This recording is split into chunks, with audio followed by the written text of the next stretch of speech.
We live in very exciting times. The words of the prophets are being fulfilled right before our eyes. This is David Billington with you for the Bible in the News. Isaiah 27 verse 13 says, "And it shall come to pass in that day that the great trumpet shall be blown, and they shall come which were ready to perish in the land of Assyria, and the outcasts in the land of Egypt, and shall worship the Lord in the holy mount at Jerusalem." Friends, we live in the days of the great trumpet.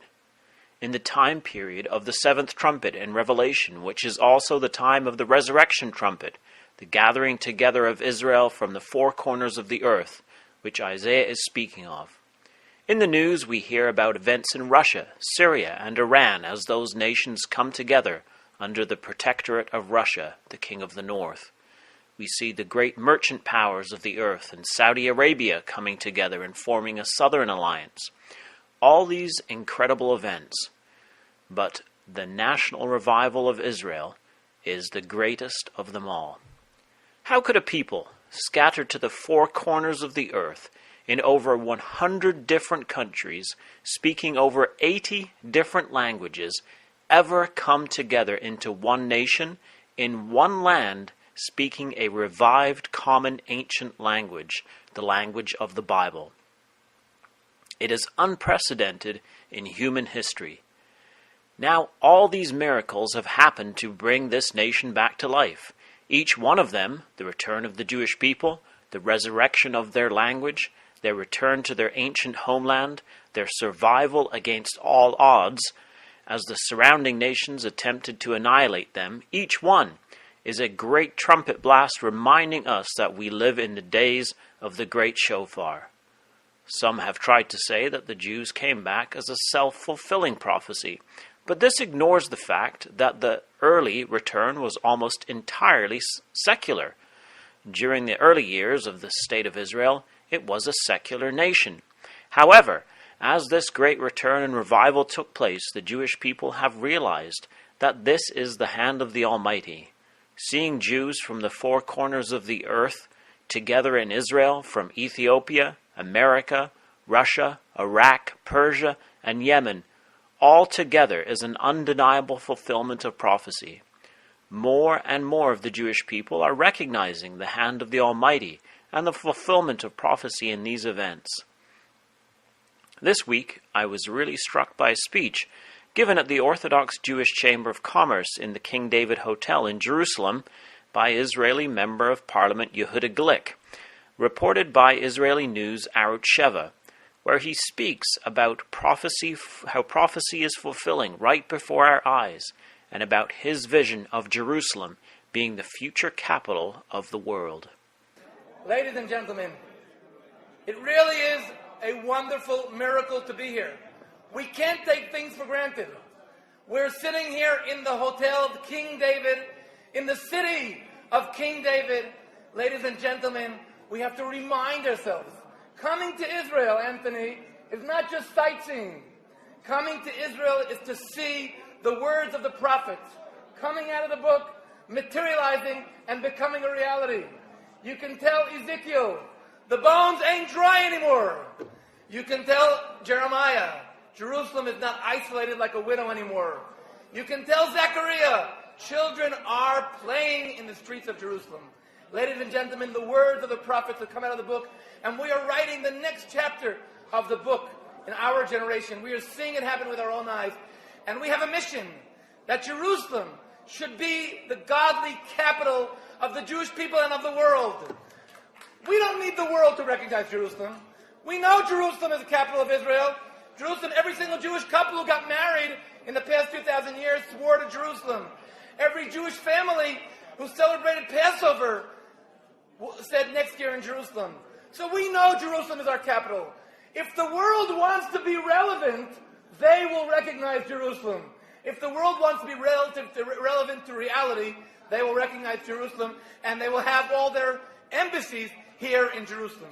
The state of Israel, the size of a needle hole on the globe, but still the leaders of all over the world know they have to come to Jerusalem, because Jerusalem is the city that unites all of us, heavenly Jerusalem and earthly Jerusalem.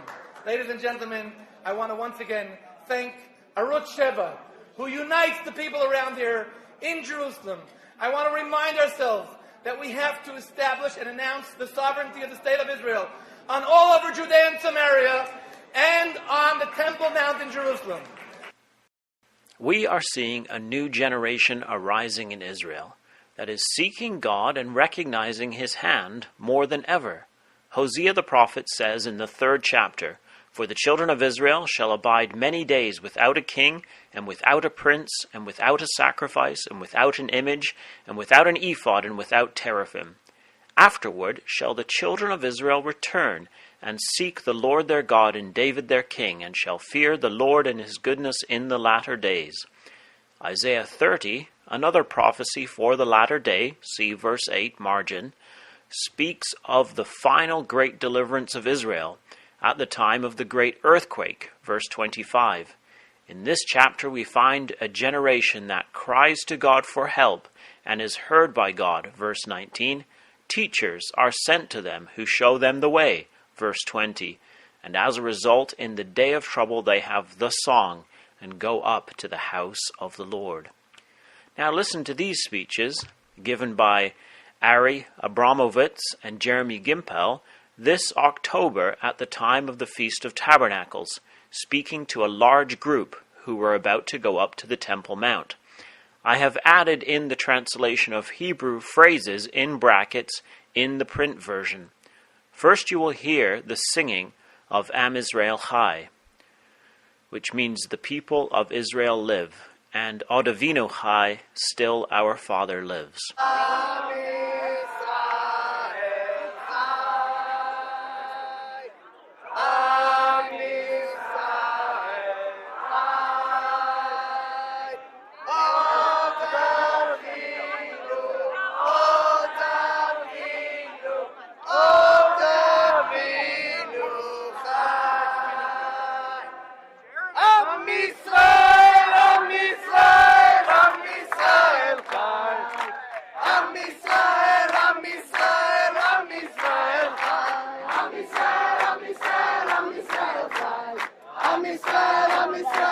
What a bracha already! I'm feeling the first raindrops of the year!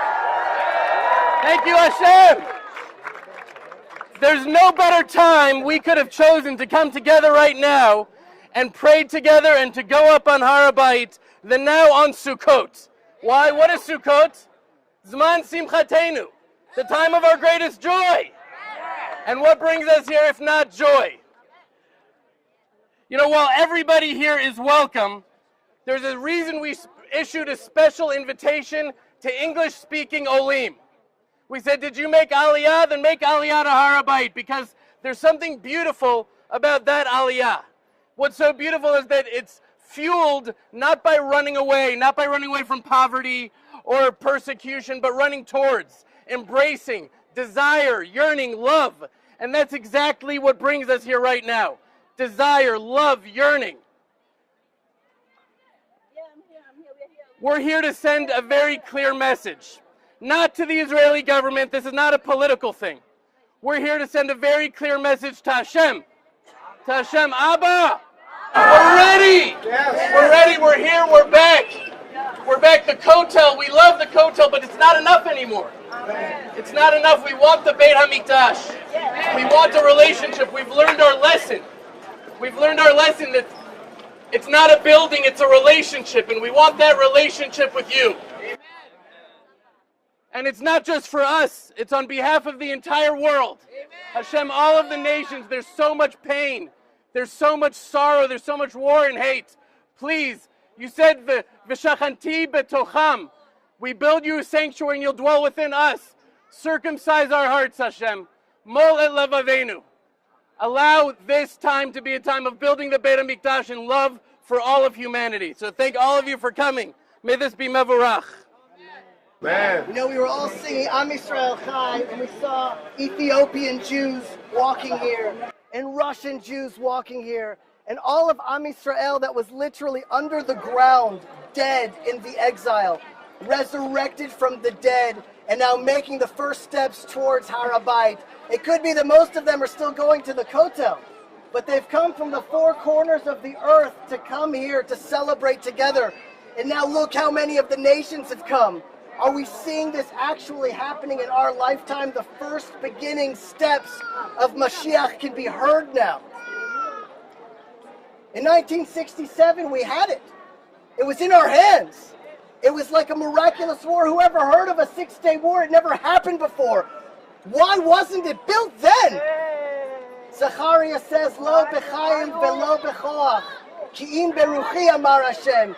The Beit HaMikdash is not going to be built, not through power and not through might, but through His Spirit. How are we to accomplish that today? Without a bullet, just by going up and praying. The more people that go up and pray, our world accepts every narrative known to man except the actual narrative of history, the narrative of God, the narrative of the Bible.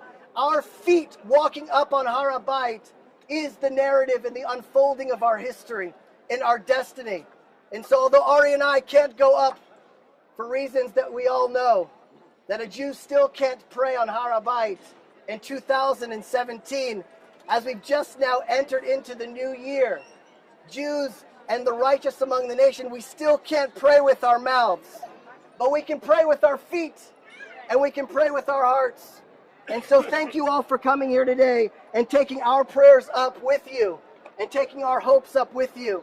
And may this be a sign of the times that we're living in. Literally the first rains of the year were felt as we all came here together singing Am Yisrael Chai, the nation of Israel lives, and that our Father is still alive. And as He rains His blessing upon us, we should know as we see the exiles returning from Israel, literally a vision from the Bible in front of our eyes, that we're living in the greatest time in human history.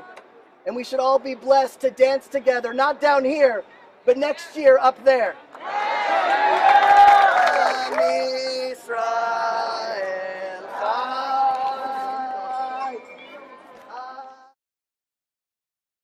The people of Israel must be prepared to meet their king.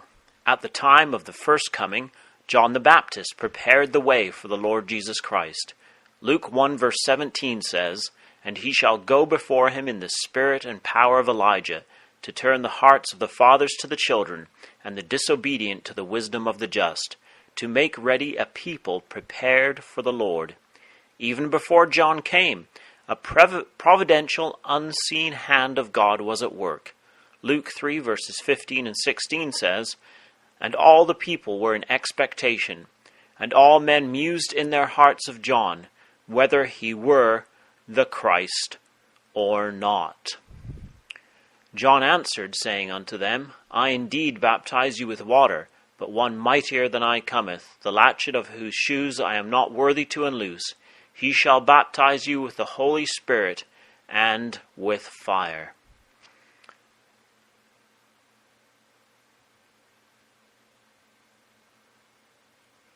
So it is in our day. It can clearly be seen that the people are in expectation. This is plainly evident for any who wish to recognize it. The speeches we have listened to prove this is the case. Therefore we ask, Abba, how long? Please come back next week, God willing, as we can again consider the Bible in the News at www.bibleinthenews.com.